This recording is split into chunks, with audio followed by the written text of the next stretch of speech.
Hello, I'm going to be walking you through a lesson plan for the 3SB cohort. On the left here, I have a blank lesson plan, and on the right, I'm going to be showing one that's been filled in. This was done by Celeste for the social science example. For me, it's just easier when I walk through this kind of thing to have an example right there with it to show exactly what it is I'm being asked to do in the empty boxes. So I'm gonna set it up that way for you guys. So to start off, you need your name, the lesson, how many in here. She says, lesson 4 of 4, the title of the lesson, causes of the Civil War, how geography determined 2 ways of life. The duration of the lesson is 60 minutes, the grade level, and then the subject, she's using U.S. history and geography.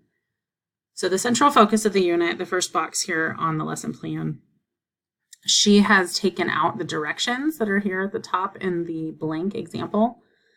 So she skips right down into the essential literacy strategy focus. So that she's describing primary source images and identify cause and effect relationships regarding basic geographic features and how they shape the different ways of life in the North and the South.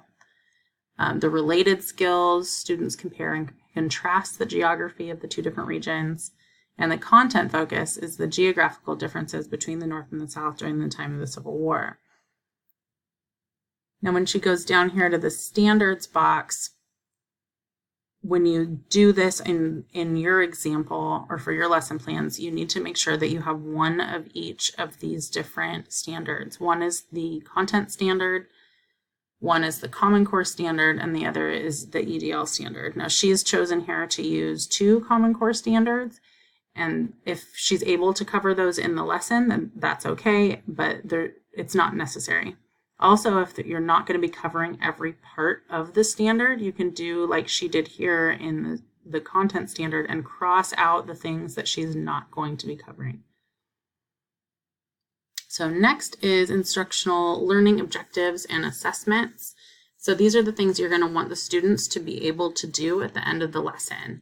Each objective needs to be aligned with an assessment.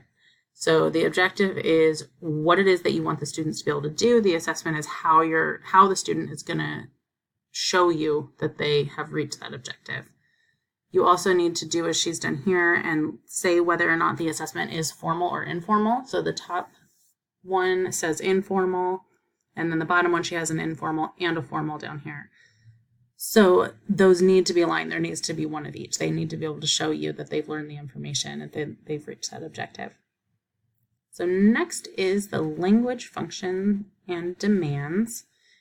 It's only necessary to use 1. She has used 2 here, but these are the words that she's using in the objectives. So the first one is describe. Here in the first objective, students will be able to describe the geographic differences. And then the second one is identify. And her second objective, students will be able to identify cause and effect relationships. So she's demonstrating there where those language functions are going to be used in the objectives. Next is resource and material. So she's just made a list here of the things she's going to be using. Like she did here, if she's using a lesson plan, she's citing where she's getting that lesson plan from. Prior student knowledge. She basically just states that they have prior knowledge from a previous lesson about the different regions during the antebellum era. Next is the transition. So here she has the transition,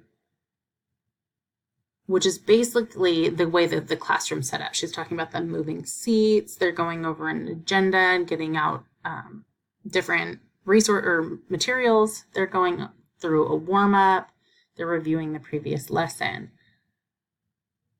Then she's going to use the hook purpose for learning.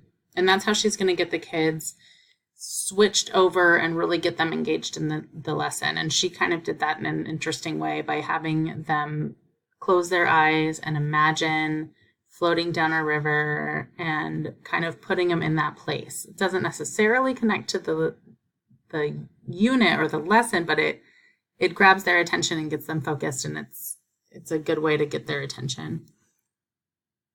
So for focused instruction and modeling, so this is telling the students exactly what they're going to be doing. This is if you're going to be doing any kind of lecture or anything like that, that's where you'll list the modeling. She includes the time limits here that she's going to be doing. She gives examples, explains how to create things. This is where the teacher is talking.